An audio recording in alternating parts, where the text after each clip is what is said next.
एक कहानी सुनाता हूं आज आपको। बहुत दिनों से आपको कोई कहानी नहीं सुनाई। एक सुनार चांदी को तपाने के लिए उसे आग की गर्म लपटों के ऊपर रख रहा था।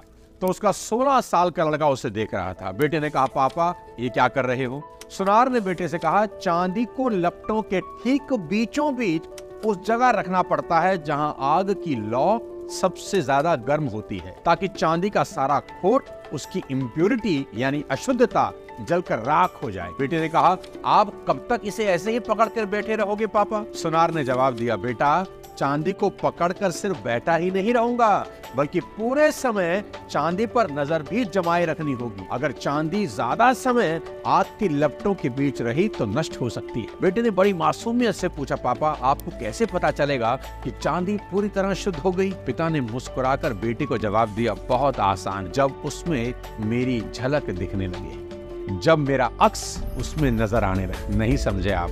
मैं समझाता। दोस्तों, अगर आप जीवन की गर्माहट को महसूस कर रहे हैं, सब कुछ करने के बाद भी कुछ नहीं हो रहा, तो बस इतना याद रखें कि मालिक की आप पर सीधी नजर है, और वो तब तक आपके ऊपर नजर रखेगा जब तक वह खुद आप में अपना अक्स नहीं देख लेता। भगवान इंसान के रूप में इसीलिए आए ताकि इंसान से फिर भगवान हो सके। जिंदगी की कोई भट्टी आपको कभी नहीं जलाती, ये तो आपको तपाकर चमकती हुई चांदी में ट्रांसफॉर्म कर रही। तो अगर अगले कुछ सालों में खुद को पूरी तरह से कामयाब देखना चाहती हो तो खुद को तराशने के लिए तैयार हो जाओ। नोट कर लो आज मेरी बात, अगर तुम तराशे जाने को तैयार हो तभी पूजनीय बन सकते हो, नहीं तो कभी नहीं। पत्थर की ठुकाई पिटाई के बिना कोई मूर्त कभी नहीं बनती। तबले को भी सुर में लाने के लिए तबला वादक ऊपर और नीचे से उसे ठोकता है।